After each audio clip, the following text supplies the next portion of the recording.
guy. You're not pizza. Who are you guys? Road trips!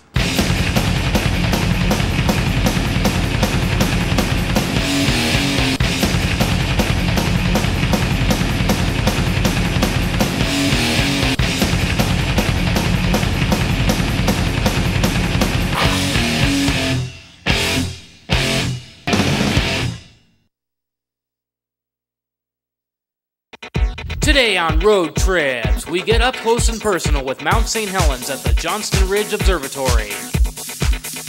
Vehicle for this episode, 1984 Buick Regal Limited. And cast for this edition, myself, Todd Hilton, the co-creator of Road Trips, Mr. Dan Bradley, and also joining us is Mr. Mark Johnson. The maps are out and the camera's rolling, so now, let's hit the road. Hello everyone, and welcome to this edition of Nowhere Videos Road Trips. I'm Todd Hilton. I'm Mark Johnson. And I'm Dan Bradley.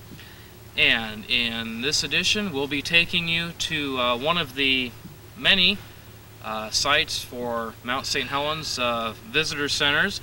This is actually going to be the Johnston Ridge Observatory, which is the newest and farthest up on the mountain. This actually puts us, from what you're saying, you said about 5 miles. I would say within about 5 miles of the crater. Yeah.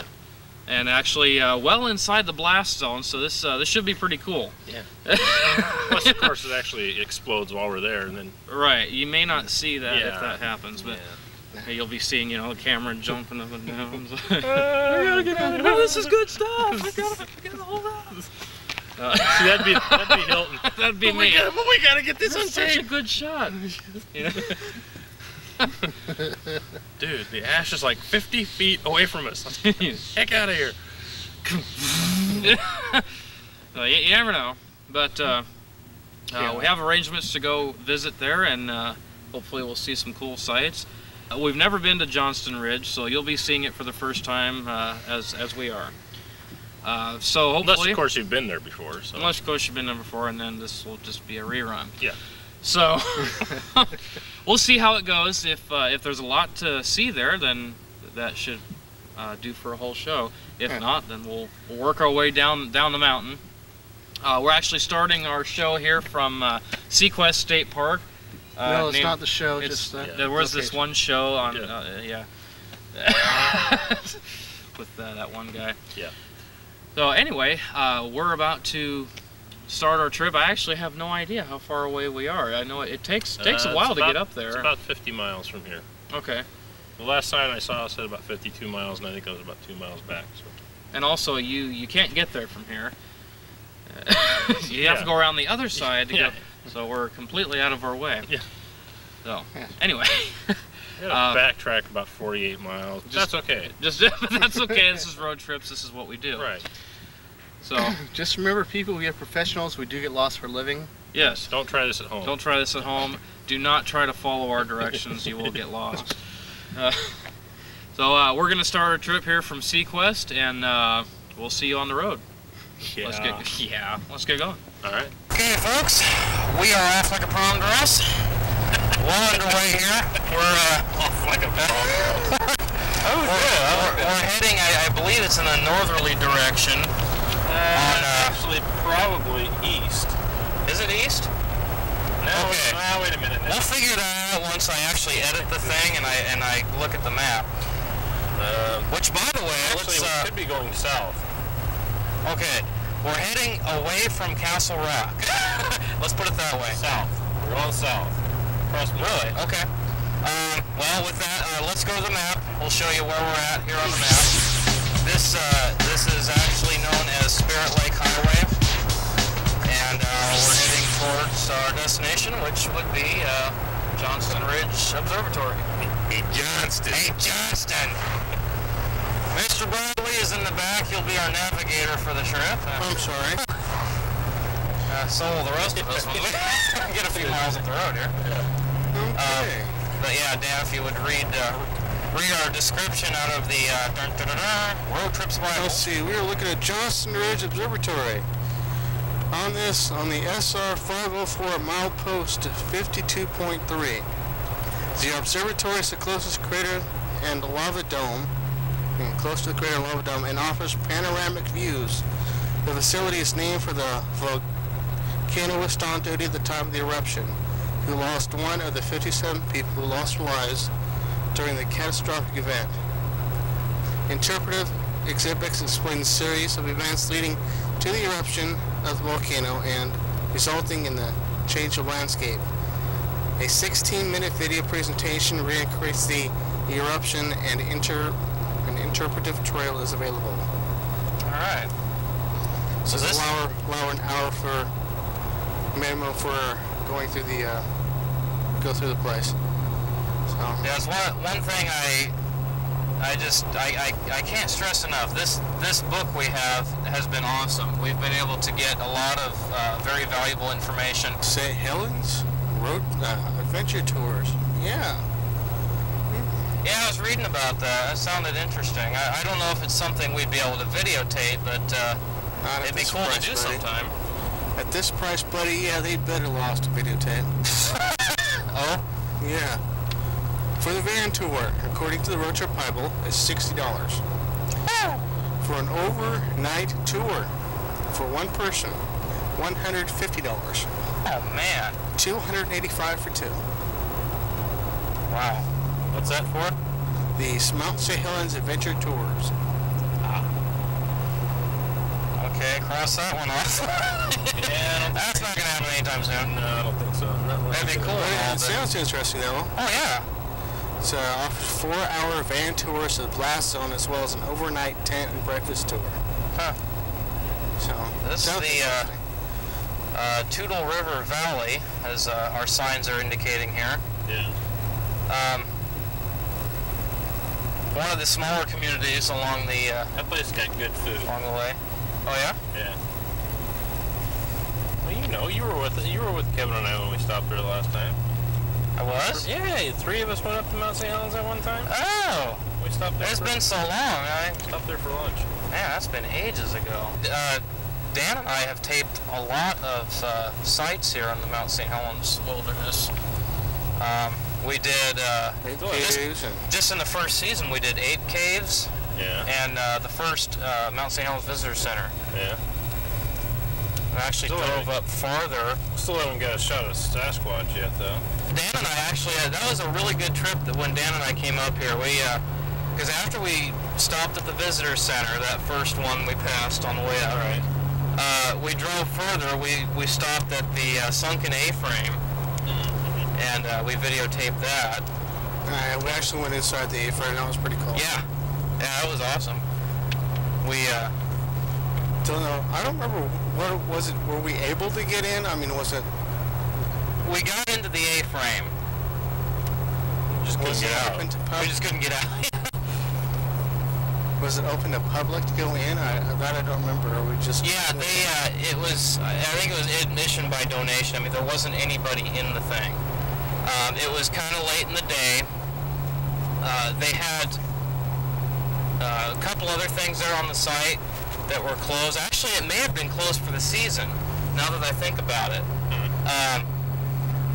because there was still this was February when we shot that episode, and I know we couldn't get up to Coldwater Ridge because it was the snow had packed it in, so you couldn't get up on the mountain.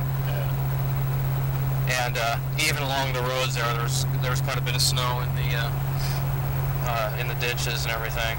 Yeah. On that site they offer helicopter tours. Right. Where they can fly you over the crater and everything. That's kind of a spendy thing too. It seems like that's around $60 to do that. Yeah. And they also have some kind of a wildlife exhibit there, at least when the place is open. I don't even know what it's called. It's more or less just a stop along the road. In fact, we should drive right past it, unless I'm mistaken. So it's yeah, I thought I was wrong once, but I was mistaken. Right. What? Yeah, Dan, remember we were looking at that Bigfoot, not really exhibit, but they had a billboard that showed like sightings of Bigfoot all all around the Pacific Northwest and stuff. Tell you, that dude gets around now. Yeah, no kidding, huh? Yeah, they had little pinpoints of where people had sighted, and it was all over the place. Yeah. You know, different evidence they had kind of a, I'm sure it couldn't have been a real picture, but they had just kind of this Bigfoot picture, Sasquatch looking guy. Kind of resembled Kevin, but that's... Yeah, what's up with that? What is up with that, you know? I thought Bigfoot gets around, but Kevin seems to. No, we miss Kevin here at Road Trip. And you never see Kevin and Bigfoot at the same time. Right, it's kind of like the whole Superman Clark Kent thing. Yeah. You never see them at the same time, so it makes you wonder, you know. Yeah. Or Bruce Wayne Batman. Right. Why hasn't anybody ever figured that out? I mean, come on. I mean, yeah, there's some people that are kind of, you know, they're kind of stupid, but for the most part, most people are just not that naive. Yeah, I mean, come on. I mean, Bruce Wayne have to make the connection. Bruce Wayne has a really big party in his house. All the people are there, the police commissioners. All of a sudden, he's got to excuse himself. And the next thing you see is Batman. I mean, come on. I mean, does it really take a rocket scientist to figure out who's Batman? You wouldn't think so, but you know, this is the movie. I mean, the voice is pretty much the same. Right. The facial features are the same except for the mask. I mean, hello. Okay, we're coming up on this place right now where the A-frame is. Ash glass blower. Boy, that's just too easy. Yeah, no doubt. Oh, they got the Bigfoot there. Yeah, I don't know if there's an actual name for the site, but that's it right there. Got some awesome views up here. I do believe that's a mountain we're looking at. It sure looks like What it. do you guys think? Just a little bit. Just slightly. Just an oversized hill. I mean, that's Yeah, well, that could be. Well, we're just passing, it said Hofstad Bluffs Visitor Center. I've never heard of that one. I wonder that's not listed in the book, is it, dude? Hey, I didn't sign up for that. I didn't sign up for that. Yeah, this is Sweet. Really off to your right here. Of course, you can't see it in the camera, but... Hopefully from the observatory we'll be able to see some of this. I'm slowly watching my gas drop. Holy crap, I guess. Not that it's due to the extra weight or anything. No, certainly not.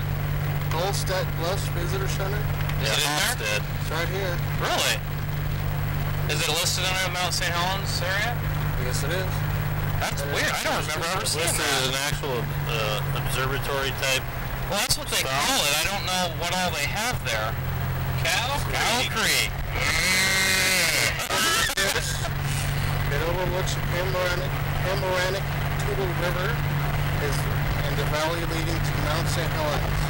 Helicopter rides are offered Memorial Day through Labor Day. Food and picnic facilities are available. Dude, nobody wears white after Labor Day. Except us. Well, that's cool. Except those guys at Road Trip. Road Trip. That's right. Well, let's go ahead and go back to the map.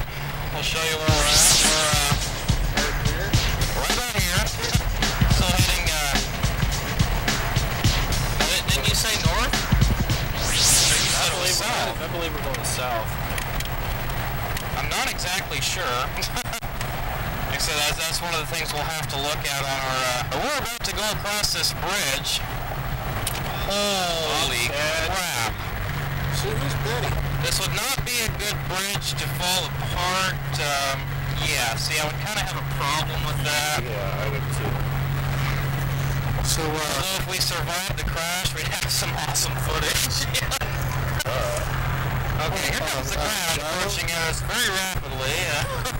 Shadow, Todd, whatever your name is up there in the driver's seat. That would be me. Well, who's Betty? You make a reference here. Oh, okay. Betty is the lady that I talked to who gave us authorization to videotape at the observatory. That's a view. No kidding. Oh, man. Yeah, I think maybe for our ending we'll do it at one of the viewpoints up here. That'd be pretty sweet. This is awesome. But one little piece That's awesome. Yeah, There we go. that's what I'm talking about. You guys get a brief view of that. We come around the corner. Oh, no, maybe not. Yeah, you know what? Should have had like a... This thing is like way bright. I gotta tone it down so we can actually see. Sorry about that, folks. It was probably, picture was like way too bright. Yeah, there's the monument right there. There's a rest area. Building right there. What is that? Do we know yet? I'm not sure. I believe that's a rest area. Yeah, I don't think that's cold water. No, I don't think so. I don't think we're up that far yet. We're getting close though, because I think the one Yeah. we've been going for a little ways. Cold water is 47 miles up the hill. Yeah. So actually, Johnston Ridge is not that far from Coldwater, at least according to the signs we were seeing there. Yeah, it's only about 5 Yeah, this is rest area and viewpoint. So maybe on our way back down, we'll stop here and we'll do our wrap. Forest Learning Center. Forest Learning Center. Oh, Forest Learning Center, 33 miles. sweet. What's that? Milepost 33 offers display highlights of the eruption of Mount St. Helens and recovery, reforestation, and conservation efforts constantly underway. Yeah. Visitors can sit inside the cockpit of the helicopter, take videotape tour of Mount St. Helens, as well as view a movie about the conservation. Platform offers a panoramic view of the mountain. Coldwater Ridge, Okay. 10 miles, Johnston Ridge, 19. All right. I just hope you got enough gas to get back down. No kidding. Well, down shouldn't be so bad. Well, We'll be able to do a lot of coasting. Like I said, we got... pushing's going to be a lot easier too. Right. Yeah. Oh, my ears just popped. Oh. Yeah, we're definitely going up in the elevation here. We're at 3,000 feet right now, folks. Just to let you know, we just passed a sign that says elevation 3,000 feet. And climbing. Climbing. I'm trying to stay off the throttle here so we can conserve as much gas as possible. I mean, we got... 8 gallons. Yeah, it's about noon right now. We got plenty of time. The observatory's been open for about 2 hours, so. Now, normally, under most circumstances, we get to our destination, you know, maybe an hour before they close. Yeah, and that's typical. Normal for us. But Yeah. Look at these trees. I mean, you can just totally tell these have only been here, you know, maybe 20 years. You can see the dead, yeah, the dead. you can still see a bunch of the dead ones. Oh yeah, underneath. Looking like a bunch of toothpicks. Yeah. Oh, definitely. In some places, it's hard to tell anything happened. Like through here, it looks fairly normal. But also, you see the rocks and things underneath. Yeah. Because, correct me if I'm wrong, this road was not here when Mount St. Helens erupted. I believe. Probably not. But I don't know. I haven't done a lot of research into it, but Correct me if I'm wrong. You're wrong. you're wrong. All right then. All right then. Yeah, so people, this is definitely a recommended drive. Oh yeah. Yeah, If you've never been up here, it's worth the drive. it's worth the drive. And from our area, it's not that far. No. It's maybe a couple hours tops. 3,800 feet. And from St. Helens, Oregon, it's about. How did my grandma put it years ago? It's about 40 miles as the crow flies. Yeah, which would be straight line, which Yeah. you can't drive, obviously, but Not unless you got one of them there submersible cars. submersible cars. And here we go. See if Todd can drive and Yeah. fidget at the same time. Yeah, I'm fidgeting. Without hitting the bus. Thank you. Whoa. There you go. Now that's incredible. Wow. Well, we still haven't hit Coldwater Ridge because we've been up that far. But man, it's been so long, I can't remember what. You'll like Johnston Ridge. Yeah. I've been there. Did you need me to stop? Yeah. Okay. Is it here? I thought it was there. I thought it should go that way for Coldwater Ridge. What's this? This will take you to Johnston Ridge. What? That's what it just said. Oh. The sign said. I wasn't paying attention. Obviously. So we gotta...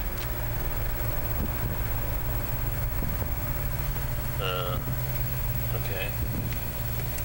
How do you get back up there? Well, obviously you don't. You don't. You don't. You're screwed. Yeah, well, pretty much. Okay, I'm totally confused now. See, people? We are professionals. We are professionals. We actually do look like this. Yeah, we're lost. Now you said this goes to Johnston Ridge? Yeah. Oh. I was too busy blabbing. I wasn't watching the signs. Obviously. Oh. Wouldn't it make more sense to have the observatory like up high? It will be, trust me. Oh. Well, yeah, you went here before, so you know it's the right way. It is a nice drive, though. Yeah, it is. South Boulevard. Also, they got all kinds of trails and stuff out here, too. Yeah. Trail ahead. And you can see this out here has not changed all that much.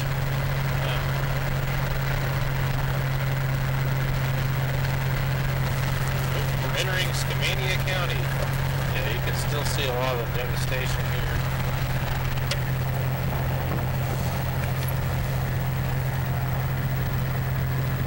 Trees, fallen trees, mounds of ash. Yeah, look up there on the hill, dude. Yeah. You want to talk about toothpicks? Those are still standing. Yeah, there's some that are still standing. How can dead trees still stand? How can an idiot become president? Oh, yeah. Well, it just seems weird that they wouldn't have fallen over by now. Yeah. Alrighty. Holy crap. That's Mount St. Helens, people, in case you don't know it. That would be Mount St. Helens. You know. Cover. Now, here's where you get to see the devastation big time up here. Oh, yeah. Still hasn't quite, No, you're at ground zero pretty much. Looks Okay, like half you're mile in down Eastern the Oregon or something. Okay, now when you get up here, drop me off and then you can go park. can hold for another half mile. Okay. I can, yeah, just pull up to the observatory as close as you can. You can drive in the front door if you have to. we got a situation here, people. Okay. Drop me off right here if you would. Okay. All right, people, we're going to take a break here and be right back. Yeah. We'll see you in just a minute. We're going to take a little tour around Johnston Ridge Observatory right now, and it's been a while since I've been here, so I'm not a real... You're going to want to speak up, too. Okay. I'm not a real good tour guide because it's been a while since I've been here, but... That's fine. That's go as you go.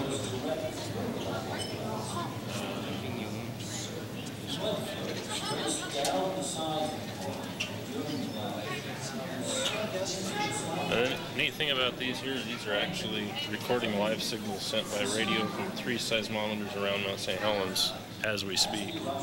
So, we got one for the Crater Dome Station, Studebaker Ridge, and the source of Suda. Kind of cool. This is a live view of the mountain right here. So we're taking video of a live yeah. But it's updated every 10 minutes, it says. We're being invaded. And we have bugs on the bugs on the screen. It's like, we're here. How do they know? How do they know? Hundreds of earthquakes per day.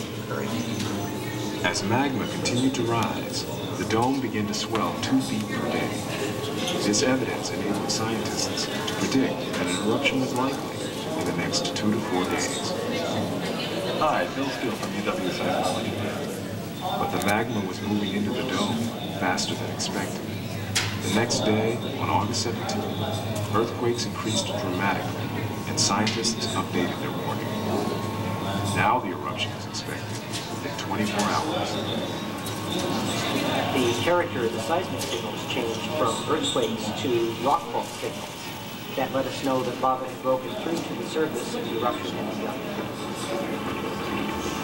The lava erupted down the right side of the dome on August 18, 1982. When it was over, the new lava flow measured almost a quarter-mile long and towered 13 stories high. Moving on. Just jump right in, dude. Speaking of jumping, Yes. let's see if Mark can move that little needle. Go ahead. You first. I'm holding the camera. He's holding the camera.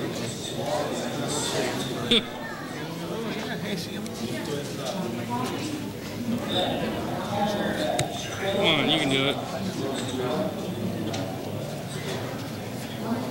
Actually, it doesn't take much.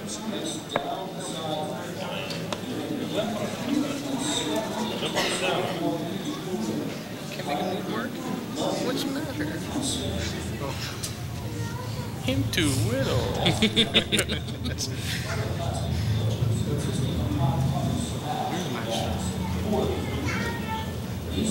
What do you think?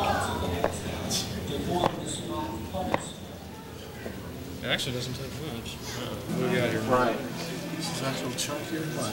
This, yeah. Even this many years after. Since this rock erupted on June 12th through 15th, 1980, becoming part of the lava dome. On July 22nd, 1980, it was carried away from the dome by a pyroclastic flow and finally came to rest 1 mile away. Take a close look at the shell of this day-side bread crust bomb, which quickly cooled in a pumice texture inside. You can kind of see that. That's kind of cool. Yeah. That is a nice view of the mountain now. Oh, no kidding. Take a look at that there. Yeah, this is our view from the observatory here, from inside the building. That is just incredible. Look at that one. Left side here. Right side. Yeah. She's there kind of small. Oh, yeah. Yeah, check that out.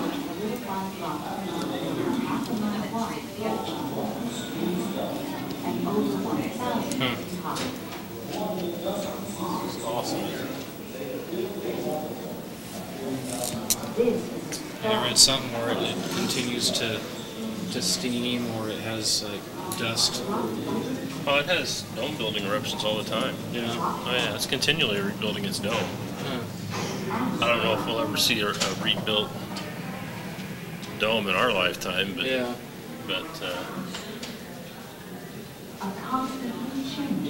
makes you wonder if we'll see another major eruption of it in our lifetime. We could. Anything's possible. More than 50 years, geologists proposed different explanations for these mounds near California's Mount Shasta volcano. Some interpreted the mounds as individual volcanoes, while others suggested they were deposited by glaciers or eroded by streams. Studying the newly formed hummocks at Mount St. Helens led scientists to interpret the Mount Shasta mounds as hummocks from an enormous landslide. When Mount geologists arrived, they found a large devastated area covered with a thin volcanic deposit not previously recognized at any other volcano. The huge lateral blast at Mount St. Helens left an almost identical deposit. This clearly indicates that a similar lateral blast swept out from Mount Rizimiani volcano during its 1956 eruption. I mean, interesting. This stuff's just fascinating, man. So, if you want to make that meaningful, every person, if you wanted to collect all that material, every person in the world could walk away with 15 buckets of Mount St. Helens. Or it would all fit on one football field if you built walls around it 600 miles high. Or you could bury the city of Washington, D.C. to a depth of 14 feet. Or, that still don't mean anything to you. Everyone put your fingers up, even with each slope of Mount St. Helens, and make your fingertips meet together. Where your fingertips meet together is where the top of Mount St. Helens used to be. Now, as you do that, imagine that 90% of what's missing, 90%, fell off Mount St. Helens during this landslide. Everyone thinks the mountain blew itself apart. Mount St. Helens fell apart. Gravity, it's a really powerful force. But if you think about it, the flank of the mountain was pushed sideways 5 feet a day for 2 months. And eventually the north flank became too steep, it fell off, that took the summit down right behind it, along with all the material inside the crater there today that was inside the crater. So we saw steam is what powered the blast. Well, you remember I said there was a lot of groundwater in Mount St. Helens because there was all that snow and ice on it. Well, that groundwater carried huge intact blocks of Mount St. Helens, incredible distances down off the volcano. So everyone scoot forward here a little bit so you can see these things. Look down at the lower left-hand side of the valley, and can you see all the mounds of earth over there? Again, there's lots of little gray mounds and black mounds laying down here in the valley bottom. The mounds of earth are called a hummock. But what a hummock really is an intact chunk of Mount St. Helens. Each one of those is a gigantic piece of the volcano that was carried down off the mountain in kind of a slurry of groundwater. The groundwater acted like a lubricant which carried these big pieces down off the mountain. And the landslide did some really cool stuff. Can everyone see Spirit Lake, the body of water over there at the far end of the valley? Can everyone see that? Yeah. Okay, part of the landslide actually smashed into Spirit Lake. When it hit Spirit Lake, it would be a lot like inviting a sumo wrestler to your home and having him leap into your bathtub.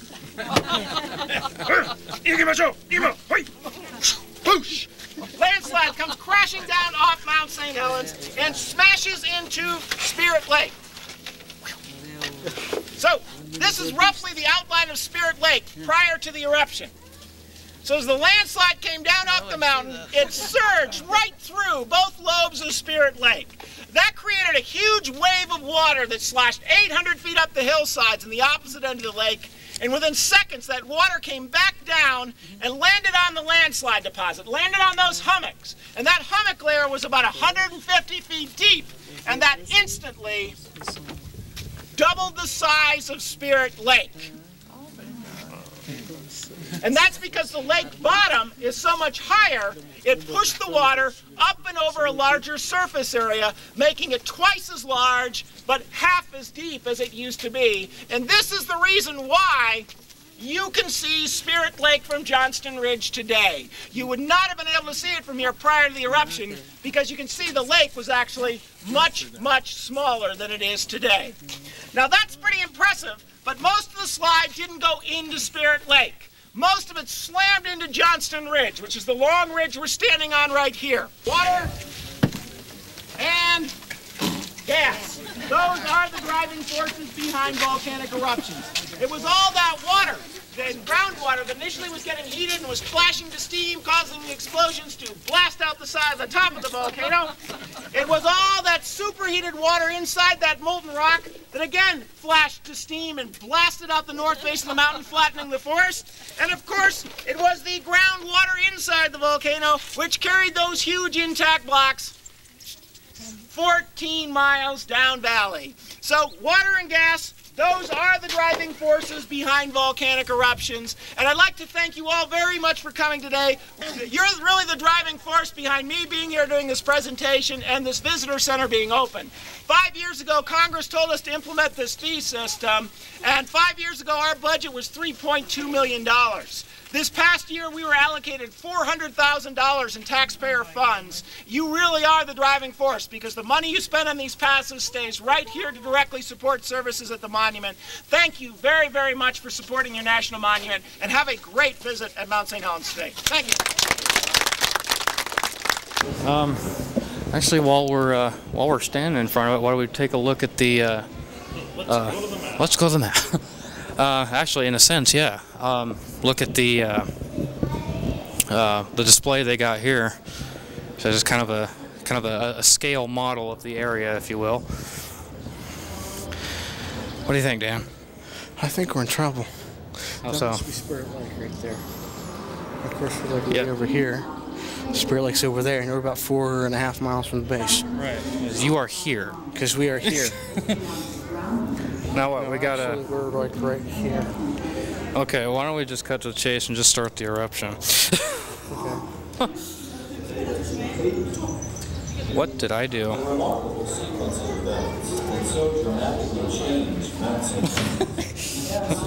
Who is that? In the first few minutes of the eruption, a massive landslide triggered a hot lateral blast, and melting snow and ice formed mud flows that swept down the volcano. From the blasted area, hot ash quickly rose into the atmosphere. Several hours later, pyroclastic flows swept out of the crater, and the biggest mud flow poured from the landslide deposit. Throughout the day, winds blew ash from the erupting volcano across eastern Washington. Now, let's look at these remarkable events separately. The eruption began seconds after a magnitude 5.1 earthquake struck directly beneath Mount St. Helens. The north flank of the volcano collapsed to form a massive landslide. The landslide crashed into Spirit Lake, surged over Johnston Ridge, and flowed down the North Fork Toutle River Valley. The lateral blast began as a great sideways explosion and swept northward from the volcano as a stone-filled wind of rock fragments, ash, and hot gas that blew down trees as far away as 17 miles. Then, a column of ash 12 miles high rose directly from the lateral blast. So we were talking to Todd Collins? Mm-hmm. Collins, yes. The visitor center here, and I have a quick question about how far are we from the actual lava, the mound itself, and the 5.5 miles from the center of the crater, from right here at Johnston Ridge. From right here, and does that put us about 4.5 from the base? Mm-hmm. Probably in the neighborhood of that. Okay. All right. Any questions? Yeah. How long have you been involved in the center here?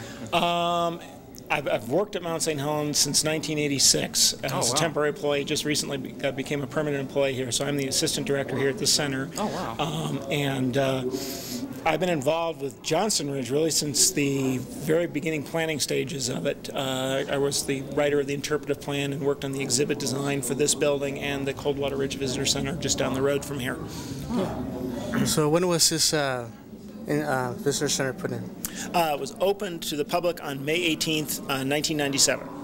Oh, for one of the anniversaries. Yes, yeah. Each visitor center has been, it's an anniversary opening. Oh, really? The Coldwater Ridge Center opened on May 18th, 1993, and I believe, with the exception of the Mount St. Helens Visitor Center, that opened right before Christmas of '86. Yeah. Huh. I didn't know that.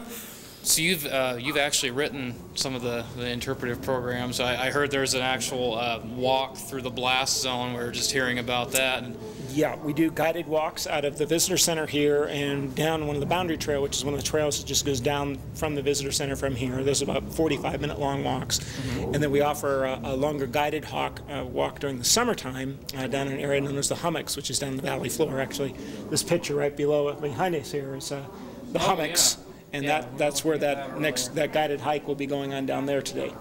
What other kinds of things would you expect to see on the walk? Are there kind of artifacts and? That particular walk, well, a hummock is a big chunk or piece of Mount St. Helens that fell off the volcano during a landslide. Mm-hmm. So each one of the mounds in that picture there is a big piece of the mountain, and in between all the mounds are these beautiful little wetlands where water's collected. Really? So you would down there you could see all kinds of waterfowl, lots of frogs, toads, and salamanders at this time of the year. We could almost have Toto crossing signs up because there's so many of them out migrating right now. So you could expect to see different kinds of wildlife who've taken to the change in the landscape there. Mm-hmm. Could probably also have a good chance of seeing elk, or at least elk browse or sign of them, tracks. During the drive up here, I've noticed the different changes in with the effects of the mountain itself. Is there a particular reason why this section here hasn't quite recovered as fast as the others? Yeah, well, as you drove up the road today, you entered the blast zone 15 miles back down the road from here when you crossed the very large Hofstad Bluff Bridge. The blast zone is a 150,000 acre area, fan-shaped area in front of the mountain. Weyerhaeuser Timber Corporation owns 68,000 acres of the blast zone. And when you first entered the blast zone today, you were driving through Weyerhaeuser land until you got to Elk Rock Viewpoint. And we passed it. then you probably noticed one side of the road, lots of little green trees and rows. Yeah. And then other side of the road is very different. bare. Right. Yeah. The monument was established for research, recreation, and education, and it's just basically being left to set aside to let natural processes occur at their own pace. Yeah. And that's why there's a big difference in vegetation types as you come up the road. Very big difference. Yeah, as you see trees and grass and everything growing back. In some places you can't tell anything had happened, and in others you get up to the mountain here and it's very bare. I actually didn't expect to see it that way right at the base of the mountain. That was interesting. And also, once you're in the monument, the landscape was changed in a lot of different ways. There were different stages or events during the May 18th, 1980 eruption. There was this landslide, there was a lateral explosion, there was mud flows, very hot rock avalanches, and this big ash plume that went up in the air. Each one of those events changed the landscape in a different way. Yeah. And thus the rates of recovery are very different in each area. Oh, right. Okay. Like that makes sense. when you're down in the hummocks area, the landslide area, the recovery is well on its way because in between all those dips, remember I said there's these little wetlands that have formed. There's actually 120 ponds and lakes which formed due to the landslide. And where you have water, you have life. So that's one of the areas which has changed very quickly. In the areas with the blown down forest, south-facing exposures where you're facing the mountain, there tended to be very few survivors on that. Yeah. But northern-facing exposures, where there was snow on the ground when the mountain blew up, the snow acted like insulation and protected lots of small trees and plants. For example, if you were to walk down the eruption trail from here back down to the parking lot, as you cross over the top of the hill, you'll notice a huge change in vegetation. There's things that survived on the leeward side versus nothing that survived on the side facing the mountain. And down below us here is one of the only places where nothing survived. Right, because there's actually little, if any, water right down here. Yeah, at least nothing that's very visible. Nothing that's very visible, but right now it's very dry. If you were to come back here in another 2 weeks or so when we start getting our fall rains, that whole pumice plain down below us is a very vibrant green. There's a moss covering almost the whole ground surface area down there. It's just that it's in a state of dormancy right now, and as soon as we get a rainfall, it really greens up. But even down there in an area that was most severely impacted by the eruption, things have come back very, very quickly down there. There's a herd of elk that live down there in the summer, between 30 to 50 elk. There's a research plot down there where one scientist found the first plant to colonize the area, set up a research plot around it, and has hand counted the life and death of over 250,000 plants inside his plot. So even down there, things have moved back in. Yeah. We were talking on the way up. I'm too young to remember. As it is as well. I was. I was first came here in 1986. But Mount St. Helens, just with its perfect cone-shaped mountain, it was considered the Mount Fuji of the West. It was a very, very beautiful mountain, and that smooth shape like that is an indication of a very young volcano. Yeah. When it's perfectly symmetrical like that, it tells you that it's young, and just because the glaciers haven't had time to carve up and tear apart the mountain. Like if you look at Mount Adams or Mount Rainier. They're very rough. Very rough and rugged, where Mount St. Helens was very smooth and symmetrical. And if you compare them in age, geologists believe Mount St. Helens is about 40,000 years old. Which is not a lot. Not a lot for geology. In geology, which makes it like about a teenager, whereas Mount Adams is about 500,000 years old. Wow. And because it's older, it doesn't erupt as frequently. It's a lot older. I want to thank you for your time. Certainly. And we'll continue on with our tour of the place here and show everybody out there everything that we can. We inhabit a restless planet.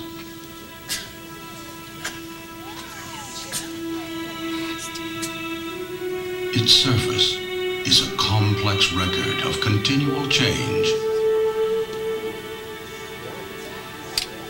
caused by the massive layer of semi-molten rock that lies beneath.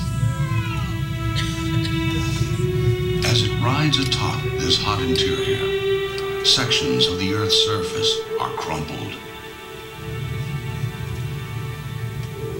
torn apart,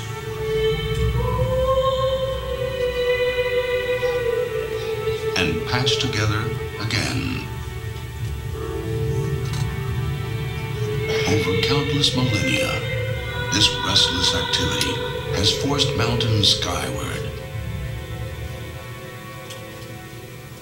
ripped huge faults hundreds of miles in length. Today, the changes caused by the eruption that day in 1980 are clearly recorded in the landscape of Mount St. Helens. The eruption was, in fact, a series of events.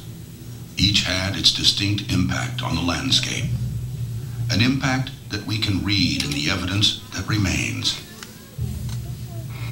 From here at Johnston Ridge Observatory, we can see where the eruption began, on the north side of the mountain. Suddenly, the flank collapsed, creating the largest landslide in recorded history.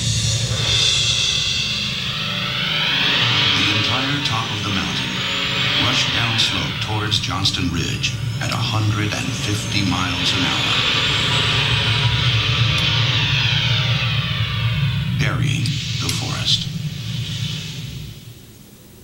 As the landslide split the mountain open, it unleashed the tremendous pressure that had been building within. The blast was a great sideways explosion of rock fragments, ash, and hot gas, and it roared across the landscape at speeds greater than 300 miles an hour. The blast raced ahead of the landslide in the valley below the mountain. Hit the surrounding old-growth forest with its super-hot stone-filled wind, their trunks pointing in the direction of the blast.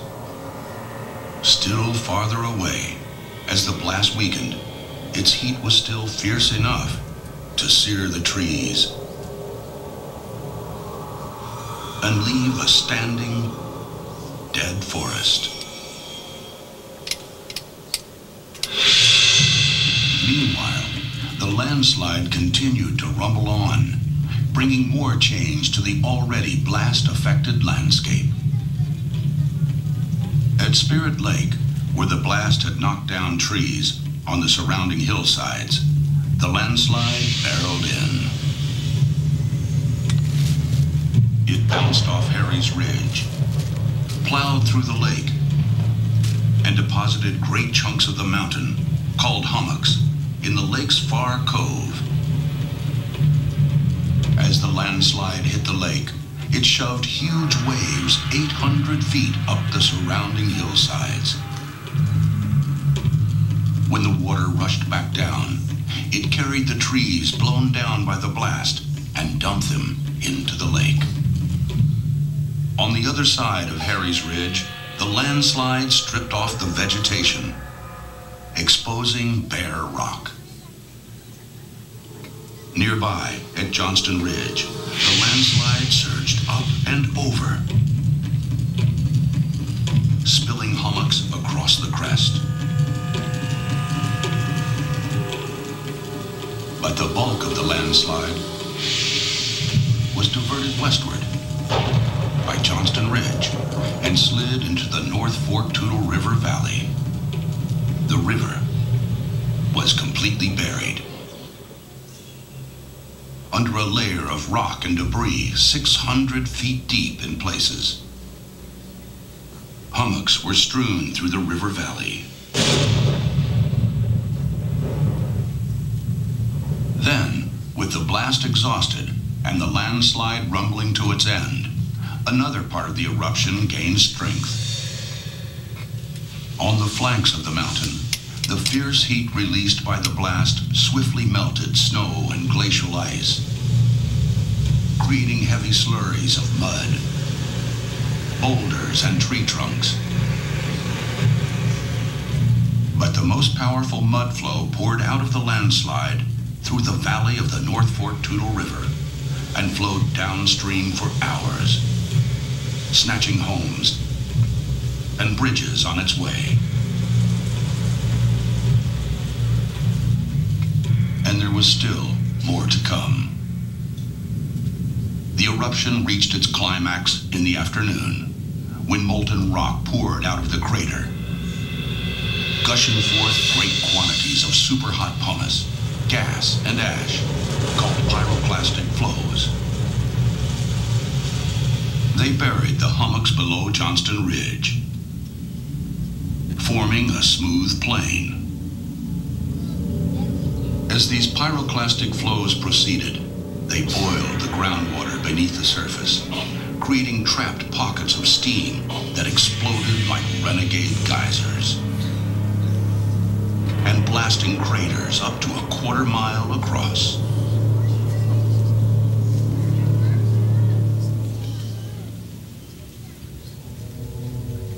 Throughout the day, the mountain pumped hundreds of millions of tons of ash into the atmosphere, creating a column above the crater that roiled 12 miles high. Winds carried the ash eastward, turning day into night, blanketing the landscape, and eventually encircling the planet. And the landscape we walk today is not what it was yesterday, nor what it will be tomorrow. Okay, folks, that is going to do it for this edition of Nowhere Videos Road Trips. We hope you enjoyed your tour of the Johnston Ridge Observatory. Yeah. Yeah. Yeah. Okay. Anyway. As you can see, we're standing pretty much right in front of Mount St. Helens, pretty much in the blast zone right here in this region. Not so much over here or on this side here, but right through here. And just telling Mark and Dan, I don't think we could have picked a better spot to do our ending here. This is just an awesome view from here. You wouldn't believe it. This is really something you got to see for yourself. The video doesn't do it justice. It's just incredible. We're talking what it looks like what it looks like down there. Yeah. Oh, yeah. That's a cue for you to say. Oh, yeah, that's a cue for you to say. Yeah, I said, you know, they could have easily faked like the Mars landing or something here. You know, it just looks like such a desolate area. Yeah. Hardly any vegetation down there right now, but it's like the other Todd said when we were talking to him that within the next couple of weeks, as the fall rains set in, it'll actually turn green with a lot of moss and a lot of stuff like that. Will actually turn that area fairly green. As soon as we get the change in the season where it starts raining more. But we're actually at the Lou Witt viewpoint right now. Yeah, this is. I think it's funny because the St. Helens High School has a Lou Witt room. Right. We're at Mount St. Helens at the Lou Witt viewpoint. So there's a connection. There's a connection somewhere. We just haven't figured out what it is yet. I think it's a government conspiracy myself, but you know. But then again, what isn't? What isn't it? Yeah. You know, so. So what do you think? I think we're in trouble. How so? Because I'm with you two. Oh well, yeah. Well, that's a given. That's a given. It is a given. You're with us. You're gonna get in trouble. I mean, whether you want to or not. So. I do guarantee, not guarantee. I do recommend that when you guys come up, you actually do view the video. It's there. Very awesome. Yes. Very dramatic. Yeah, awesome. It is. What's different from the video here than what you get at one of the other observatories is it actually gives you a computer-generated idea of what you would actually be seeing if you were standing on Johnston Ridge when that May 18th eruption hit. And it's incredible. We unfortunately missed that on camera. But that's okay. You'll have but that's okay. That gives you a reason to come up and see it. It was actually pretty cool. Yeah. Again, just incredible. It's even the drive-by itself is worth. You did a drive-by earlier. Yeah, I did drive-by earlier. Edit. But yeah, it's. I mean, it's hard not to run off the road. You're saying, "Whoa!" You know, as you saw, it's unbelievable. Yeah. But that's going to do it for this edition. We hope you enjoyed your tour of Johnston Ridge. And there are also several other Mount St. Helens visitor centers. The one I want to go to that I haven't been to yet is Windy Ridge. Dan and I have been to Windy Ridge long time ago. It's windy. It is, and it is. It is named that for a reason. I mean, it. Wow. Yeah, it's nice. It's quite a view. They got quite a view from there. I mean, the view from Windy Ridge shows you more of the forests that were knocked down, right, and just massive amounts of devastation. Just dead trees. I mean, it just blankets the landscape. It's unbelievable. Huh. That's kind of what you see at Windy Ridge, and you get a different look at Spirit Lake. Yeah. So there's quite a few different viewpoints and visitor centers up here. They're definitely worth checking out. With that, I think that's gonna do it. That'll work. Yep. So for Road Trips, I'm Todd Hilton. I'm Dan Bradley. And I'm Mark Johnson. And we'll see you next time for the next edition of No More Videos. Road Trips!